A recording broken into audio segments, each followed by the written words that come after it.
Hi everyone, this is the last lecture on the topic inflation.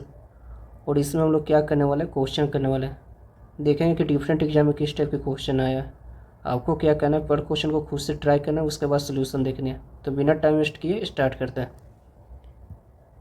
First question की बात करें तो first question क्या बोल रहा है कि which type of inflation due to cause of high demand. High demand के कारण बात करें तो यहाँ पर क्या हो जाएगी, डिमांडफुल इन्फ्लेशन। अगर स्टेगफ्लेशन की बात करें तो ये कब होता है, जब हाई अनएम्प्लॉयमेंट और साथ में क्या हो, इन्फ्लेशन हो, तो उस कंडीशन में हम लोग क्या देखते हैं, स्टेगफ्लेशन। अगर हाइपर इन्फ्लेशन की बात करें तो ये क्या होता है, टाइप ऑफ इन्फ्लेशन नहीं होता, ये क्या होता है, stage of inflation. Next question आप लोग ट्राई करिए। बोल क्या रहा है, what is the hyper inflation. Hyper inflation कहने का मतलब क्या हो कि ये इन्फ्लेशन रेट 100% और इससे एबव हो।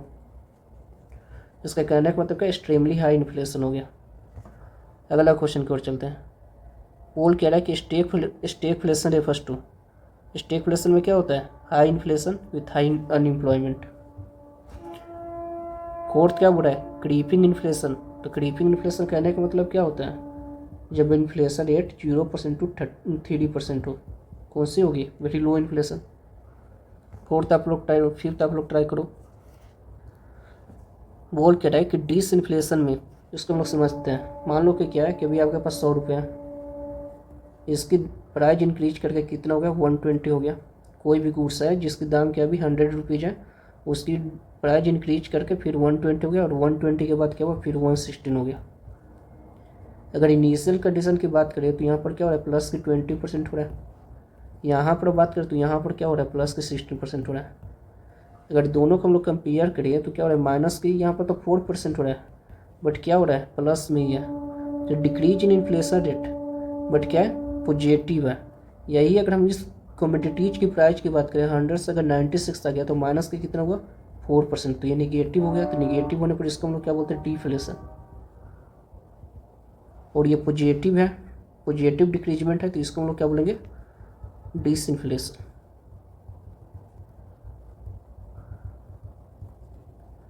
क्वेश्चन क्या बोल रहा है, अब देखिएगा। इंक्रीज इन इन्फ्लेशन रेट गलत है, डिक्रीज इन इन्फ्लेशन रेट। तो डिक्रीज इन इन्फ्लेशन रेट तो नहीं यहाँ पे।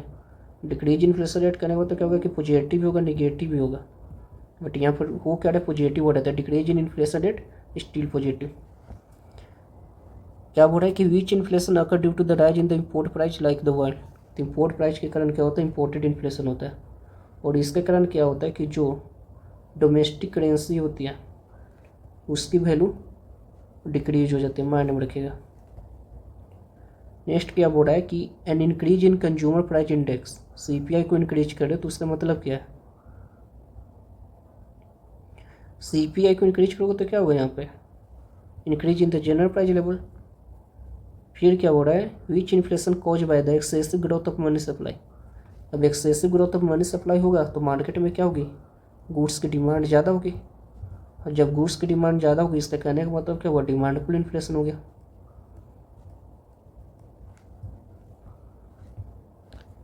फिर क्या हो रहा है, with the reference of the inflation consider the flowing statement. Try करिए। तो बोल क्या रहा है कि inflation benefit the debtor, inflation hurt the creditor. सही है। क्या बोला कि जो ये लोन देता है उसको क्या होता है, उसके लिए तो क्या होता है, लॉस होता है। और जो लेता है उसके लिए क्या होता है, प्रॉफिट होता है। क्योंकि purchasing power of money time to time क्या हो रहा है, डिक्रीज हो रहा है। इसके कारण दोनों ऑप्शन क्या सही है।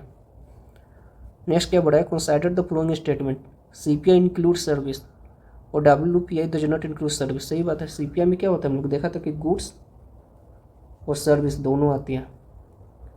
और डब्ल्यूपीआई की बात करें तो इसमें हम लोग क्या देखा था कि सिर्फ और सिर्फ क्या होता है, सर्विस आता है। तो बोथ 1 और 2। 10 क्या बोला है, which of the following can lead to cost push inflation, increase in wages.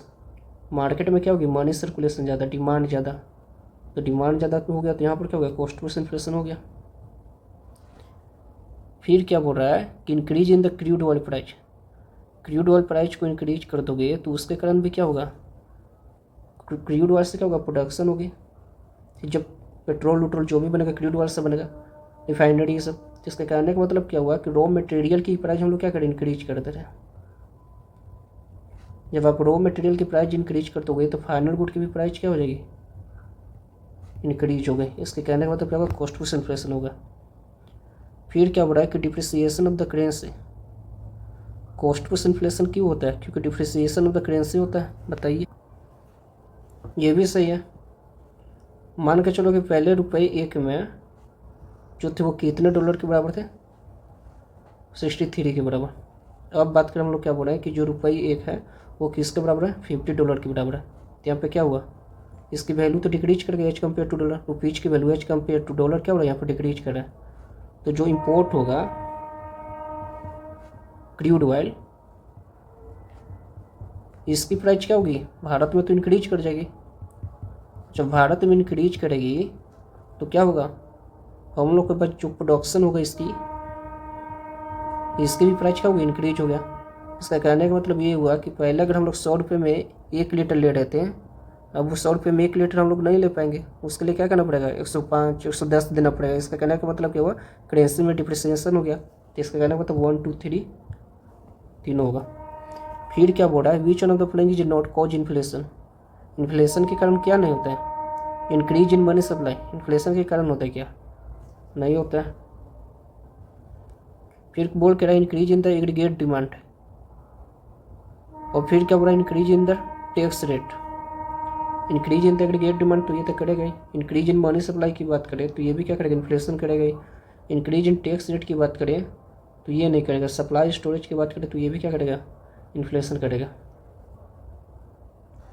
12 number की बात करें तो क्या बोल रहा है, which of the following is consequence of the inflation, क्या हो जाएगा इसका answer, purchasing power of the money क्या हो जाएगी, डिक्रीज कर जाएगी। नेक्स्ट क्वेश्चन क्या बोल रहा है कि in India inflation measure by, किससे किया जाता है, सीपीआई से भी किया जाता है, इससे भी किया जाता है, जीडीपी से भी क्या, ऑल ऑफ द अबव।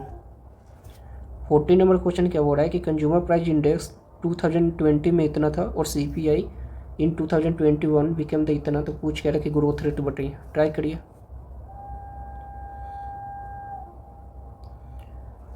किस तरह निकालोगे, ऊपर तो क्या हुआ चेंज, और नीचे की ओर क्या होगा जो बेस पे था इंटू 100। बेस कहने का मतलब क्या होता है, प्रीवियस ईयर कितनी है 150, और चेंज कितना का हो रहा है 165 minus 150 into 100। 160 minus 150 15 divided by 150 into 100 equal to 10%। इसे भी ट्राई करो। बोल क्या रहा है कि percentage inflation in the commodity बताना है।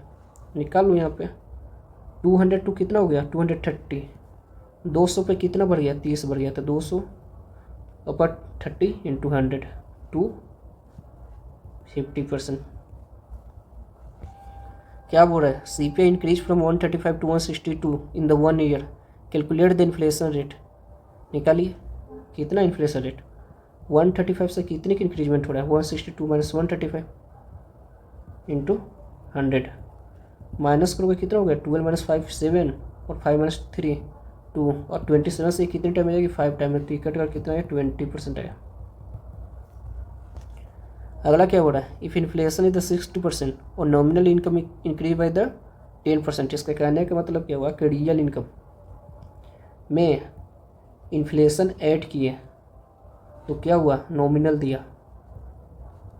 रियल क्या होता है बेस ईयर पर होता है, नॉमिनल क्या होता है प्रेजेंट ईयर में, और रियल में जितना हम लोग इन्फ्लेशन ऐड करेंगे वही ना देगा प्रेजेंट की बात। तो रियल कितना दिया हुआ आपका, आपको फाइंड आउट करना है।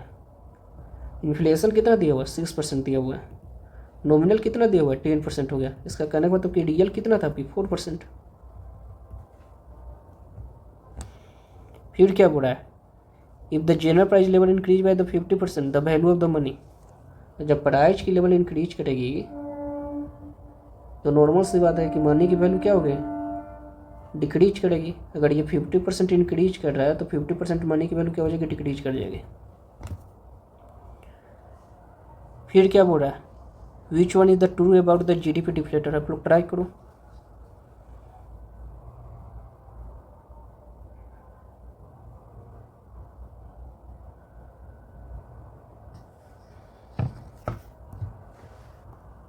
बोल क्या रहा है कि फिक्स बास्केट ऑफ वुड के लिए यूज होता है, नहीं गलत है।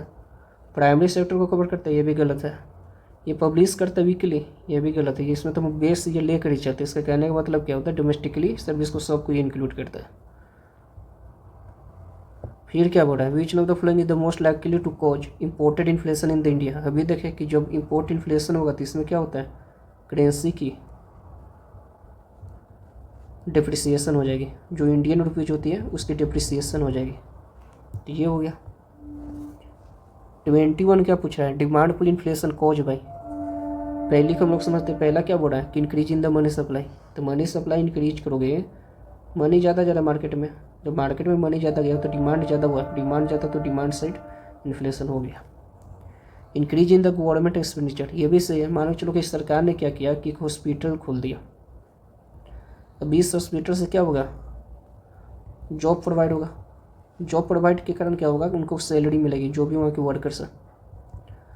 अब ये जो सैलरी मिल रही है वो क्या करे, मार्केट में मनी की सप्लाई कर रहा है।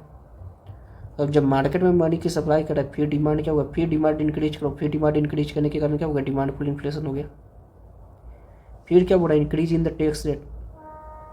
अगर टैक्स रेट आप बढ़ा दोगे तो डिमांड फुल इन्फ्लेशन होगा क्या, नहीं होगा। टैक्स रेट बढ़ाने पर क्या हो जाएगा, गुड्स की भी दाम भी तो इंक्रीज करेगी, तो कोई भी तो जाएगा नहीं, इसका कारण ये तो होगा नहीं। Rise in the interest rate, ये भी नहीं होगा। तो इसका कहने का मतलब 1 और 2। 22 क्या बोल रहा है, a decrease in which of the following would lead to the cost push inflation. Cost push inflation किसके कारण होगा, वेजेस ऑफ वर्कर डिक्रीज कर दोगे तो होगा नहीं।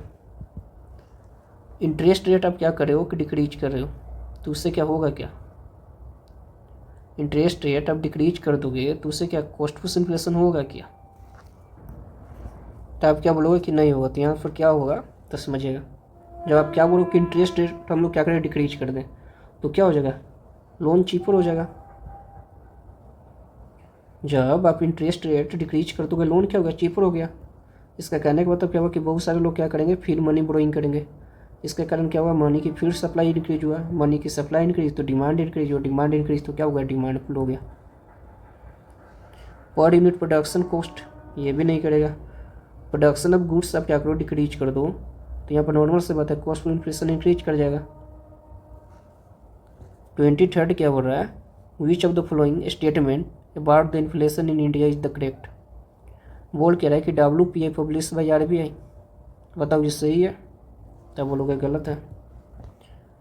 CPI combined by release by CSO, ये सही है क्या, ये भी गलत है, ये तो NSO के द्वारा होता है।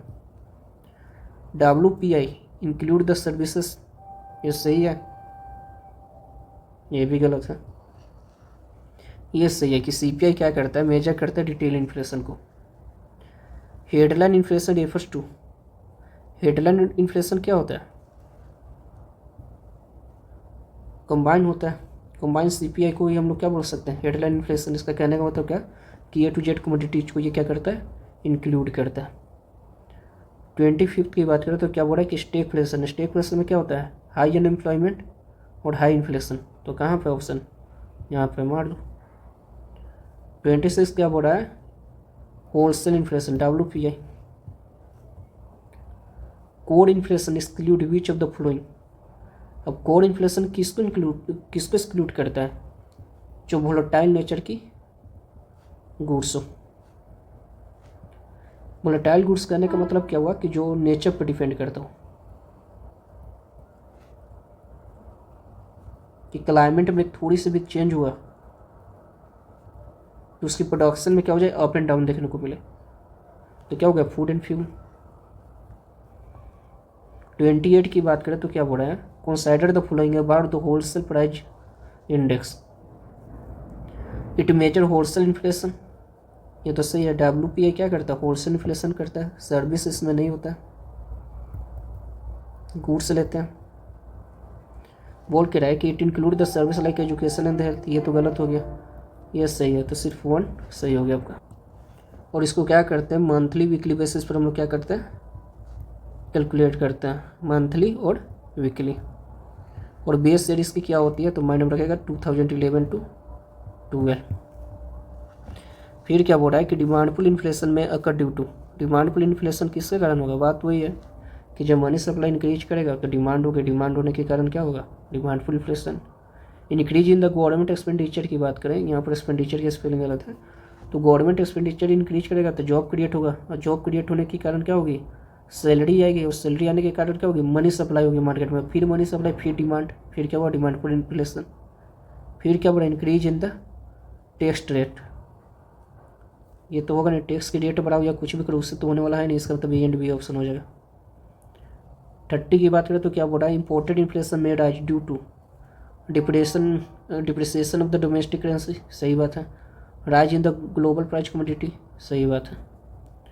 31 क्या बोला, consider the following statement regarding the CPI। CPI क्या करता है, रिटेल इन्फ्लेशन को कैलकुलेट करता है, सही है। इसको रिलीज किसके द्वारा किया जाता है, RBI के द्वारा, कब, तो मंथली किया जाता है। इसका कहने का मतलब क्या, दोनों सही है। 32 की बात करें तो 32 क्या बोला है, consider the following statement regarding the deflation. Deflation की रिगार्डिंग क्या करना है आपको, स्टेटमेंट हुआ करना है। तो डिफ्लेशन होता क्या है, बोल कर it is fall in the general price of the labour, सही बात है। डिफ्लेशन करने का मतलब क्या, पहले जो 100 में मिला था वो क्या वो मिला 96 में मिला, तो इसका कहने का मतलब क्या, general price of the labour decrease कर गया। बट ये क्या बोल रहा है कि it always lead to economic recession, ये बात सही नहीं है, हर में से नहीं होता, मे भी हो सकता है, तो इसका कहने का मतलब ये क्या हुआ, रॉन्ग है। फिर क्या बोल रहा है, which of the following is the correct about the demand pull inflation, try करिए इसको। बोल क्या रहा है कि it is cause when the aggregate demand increase faster than aggregate supply, सही बात है। अगर डिमांड सप्लाई से ज़्यादा हो तो डिमांडफुल इन्फ्लेशन हो गई। Reduction in the direct tax में lead to the demand pull inflation, सही बात है। पहले जो सामान आपकी 10 की मिल रही थी अब वो 8 की मिल रही है, तो डिमांड तो ज़्यादा हो गई गुड्स की, तो ये भी डिमांडफुल इन्फ्लेशन कर देगा। बोल क्या रहा है, increase in the money supply government spending can contribute to the demand pull inflation, ये भी सही है।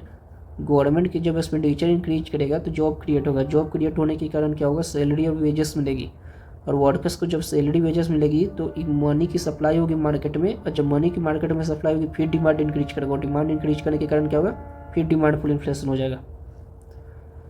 फिर क्या बोल रहा है कि demand pull inflation is always result in the higher unemployment due to the increase the production, ये क्या, ये सही बोल रहा है क्या, क्या करेगा ये, एम्प्लॉयमेंट को हायर नहीं करेगा, यहाँ पर क्या करेगा, due to increase in the higher the unemployment due to the increase demand for always result in the higher unemployment due to the increase in the production, ये तो गलत बोल रहा है, ये नहीं होगा।